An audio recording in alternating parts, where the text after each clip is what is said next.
حلال کھاؤ. اگر کوئی شخص وہ اپنے نفس کو حرام سے روکتا ہے گویا کہ وہ تقوی پر عمل کر رہا ہے. حکم ہے کہ جھوٹ نہ بولو، حکم ہے کہ بد نگاہی نہ کرو، حکم ہے کہ غلط چیزیں اپنے کانوں میں نہ ڈالو، حکم ہے کہ دیگر مسلمان بھائیوں کے بارے میں اپنے دل میں غلط خیالات نہ لاؤ، حسد، کینہ، غصہ وغیرہ وغیرہ. اگر کوئی شخص ان منع کی گئی باتوں سے اپنے آپ کو روکتا ہے باوجود نفس کے مائل ہونے کے، نفس کہہ رہا ہے دیکھ لو، ایک نظر ڈال لو غیر محرم پر، لیکن حکم یہ ہے کہ نہیں، اس کی اجازت نہیں ہے. یہ آنکھ اللہ تبارک و تعالیٰ کی امانت ہے. اس آنکھ کا دیکھنا یہ اللہ تعالیٰ کی نعمت ہے.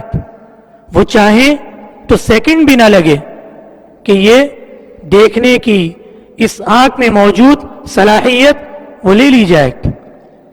تو چونکہ یہ آنکھ اس کی امانت ہے تو اس آنکھ کا استعمال اس کے حکم کے مطابق ہوگا، اور اس نے منع کیا ہے، لہذا میں باوجود خواہش کے نگاہ کو غلط استعمال نہیں کروں گا.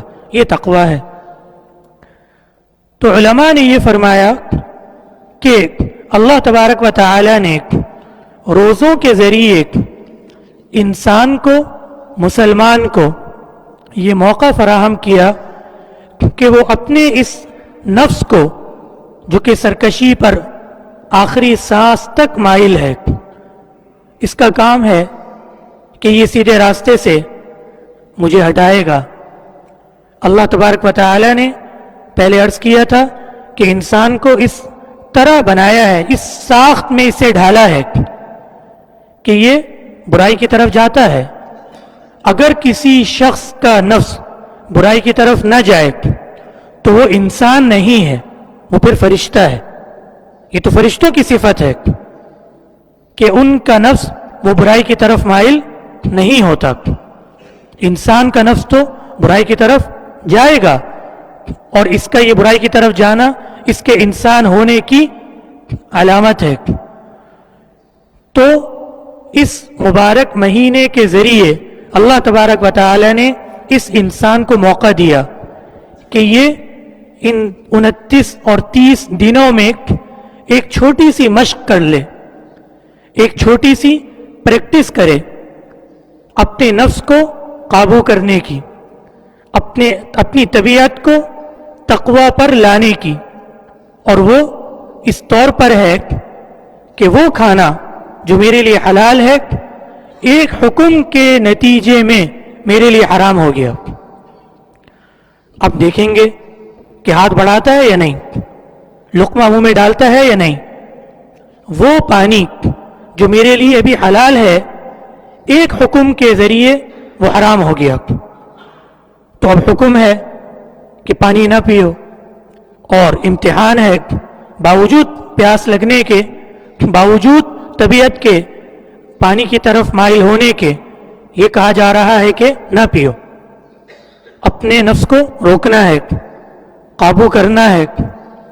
علماء نے یہ فرمایا کہ حکمت اس میں یہ ہے کہ یہ روکنا صرف کھانے سے، پینے سے اور میاں بیوی کے آپس کے تعلقات سے نہیں ہے، بلکہ یہ نفس کو روکنا یہ دیگر گناہوں سے بھی ہے. یہ آپ کو بھی کہا جا رہا ہے کہ بدنگاہی نہ کرو، یہ کانوں کو بھی کہا جا رہا ہے کہ غلط چیزیں کانوں میں نہ ڈالو، یہ زبان کو بھی کہا جا رہا ہے کہ غلط الفاظ زبان سے نہ نکالو، یہ دل کو بھی کہا جا رہا ہے کہ غلط خیالات دل میں نہ لاؤ. پریکٹس اگر آدمی کرے باوجود نفس کے سرکش ہونے کے، لیکن اس کے نتیجے میں ہوگا یہ کہ وہ بات جس پر آج عمل کرنا مشکل ہے، آپ کے بار بار نفس کو روکنے کے نتیجے میں کل آپ کے لیے اس پر عمل کرنا آسان ہو جائے گا. اور یہ مقصد ہے.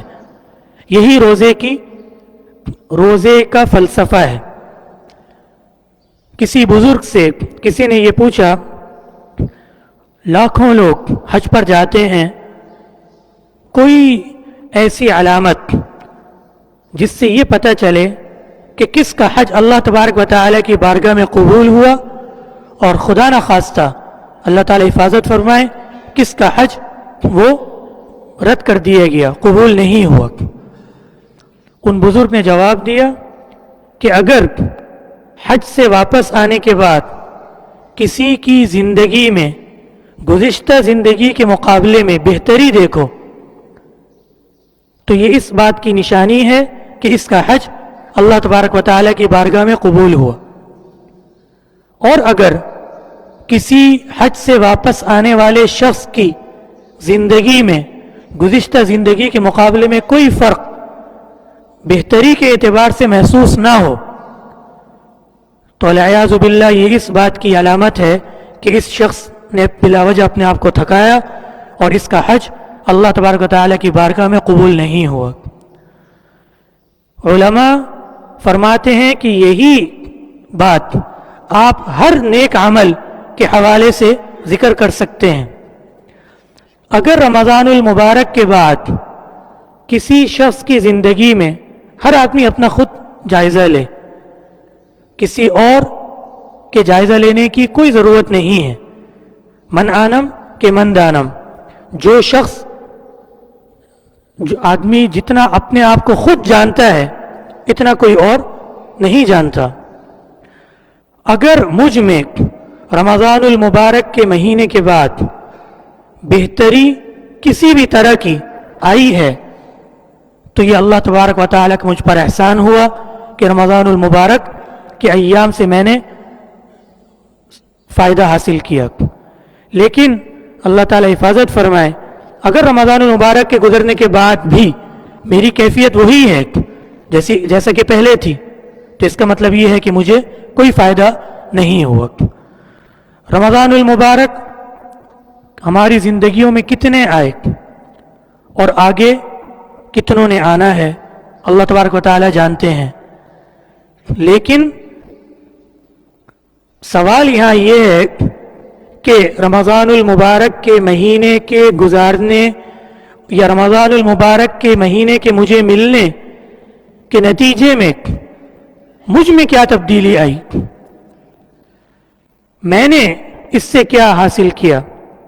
2 رکعت اگر میں یہ نیت کروں کہ اس رمضان المبارک میں اپنے معمولات میں اس کو شامل کروں گا اور پھر یہ 2 رکعت پابندی کے ساتھ پورے سال میں ان کا اہتمام کروں گا. 2 رکعت آپ گھڑی دیکھ کر اگر 2 رکعت پڑھیں تو ہمارے آج کے زمانے میں 2 رکعت میں 5 منٹ سے زیادہ وقت صرف نہیں ہوتا. تو ان 2 رکعت کا اگر ہم عہد کریں،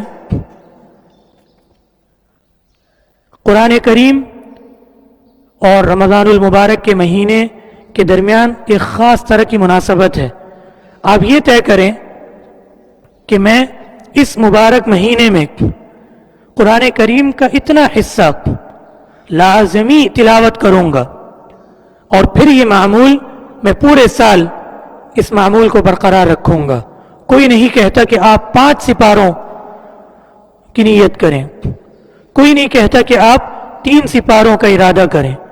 اپنے معمولات دیکھ کر جو آپ کے بس میں ہو، جس پر آپ کے لیے عمل کرنا آسان ہو. علماء یہ کہتے ہیں چاہے وہ 1 پاؤ کیوں نہ ہو، 1 پاؤ کی تلاوت میں ان لوگوں کو جن کی زبان رواں ہے 5 منٹ سے زیادہ وقت نہیں لگتا. آپ 10 منٹ کر لیجئے. ہمارے پاس کس قدر وقت لا یعنی کاموں کے لیے ہے وہ ہمیں پتہ ہے.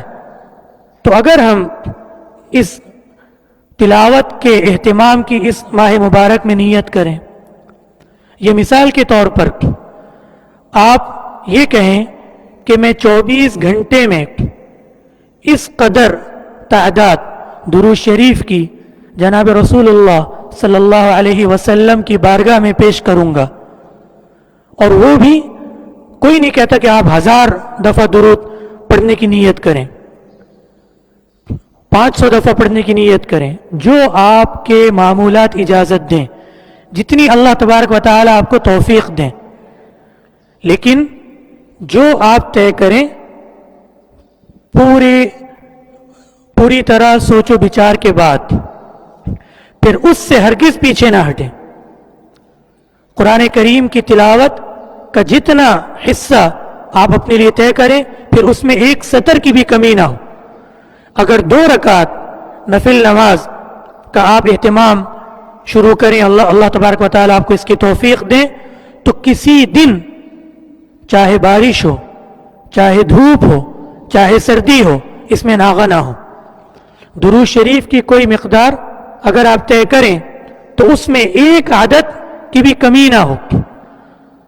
اگر ہم اس مبارک مہینے کے ذریعے ان اعمال میں سے یا ان اعمال کے علاوہ، یہ تو بطور مثال کہ میں نے آپ سے ذکر کیے، کوئی بھی نیک عمل ہم اپنے معمولات میں داخل کر لیں، تو وہ بات جو میں نے آپ سے عرض کی، یہ اس بات کی علامت ہوگی کہ ہمارا رمضان کا یہ مہینہ انشاءاللہ اللہ تبارک و تعالیٰ کی بارگاہ میں قبول ہوا۔ باتیں بہت سی ہیں، آخری درخواست وہ یہ ہے کہ آپ صلی اللہ علیہ وسلم ایک دفعہ منبر پر تشریف لا رہے تھے، پہلا قدم جب رکھا تو بلند آواز سے آمین فرمایا، دوسرا رکھا تو آمین فرمایا، تیسرا رکھا تو آمین فرمایا۔ صحابہ رضی اللہ عنہم کو اللہ تبارک و تعالی ہماری طرف سے بے انتہا جزا عطا فرمائے۔ ہم ان کا شکریہ ادا نہیں کر سکتے کہ کس طرح انہوں نے پوچھ کر ہم تک یہ باتیں پہنچائیں۔ صحابہ نے دیکھا یہ تو آج کوئی نئی بات ہوئی، فوراً پوچھا کہ آج ایک تبدیلی ہم نے دیکھی، آپ نے پہلا پاؤں رکھا تو آمین فرمایا، دوسرا رکھا تو آمین فرمایا، تیسرا رکھا تو آمین فرمایا، ایسا کیا ہوا؟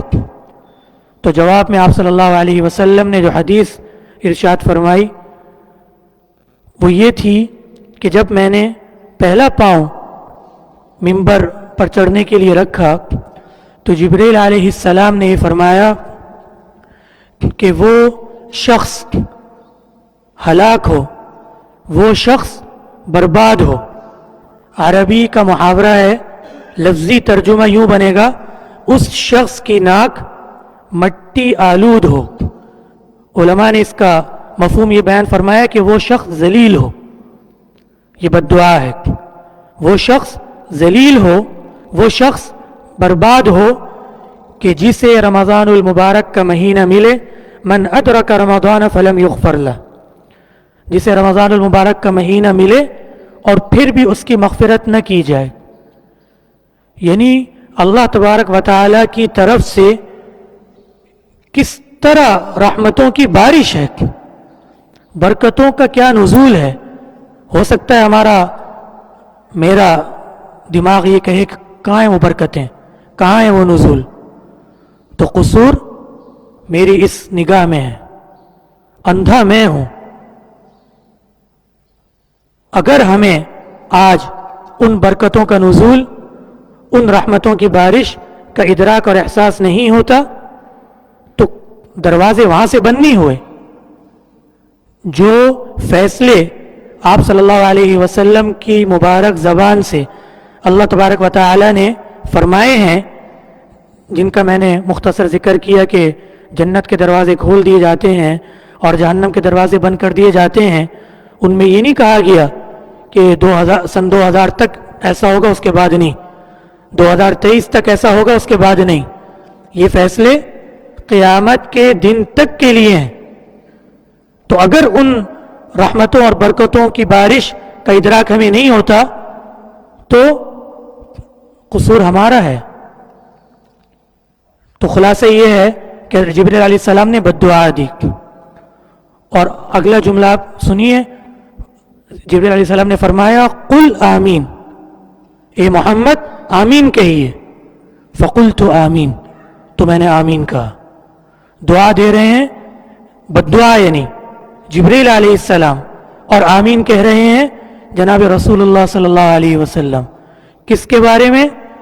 اس شخص کے بارے میں جسے ابھی 3 دن بعد یا 4 دن بعد شروع ہونے والا رمضان کا مہینہ ملے اور اس کی مغفرت نہ ہو۔ دوسری حدیث کو مکمل کر لیتے ہیں۔ دوسری آمین کا سبب جبریل علیہ السلام نے فرمایا کہ ہلاک ہو، برباد ہو وہ شخص کہ جو اپنے والدین کو بڑھاپے کی حالت میں، کمزوری کی حالت میں پائے اور پھر بھی وہ ان کی خدمت کر کر اپنے لیے جنت کا فیصلہ نہ کرے۔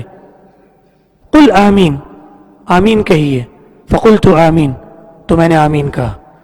اور تیسرا، ہلاک ہو، برباد ہو وہ شخص کہ جس کے سامنے محمد صلی اللہ علیہ وسلم کا مبارک نام ذکر کیا جائے، لیا جائے اور وہ آپ پر درود نہ بھیجے۔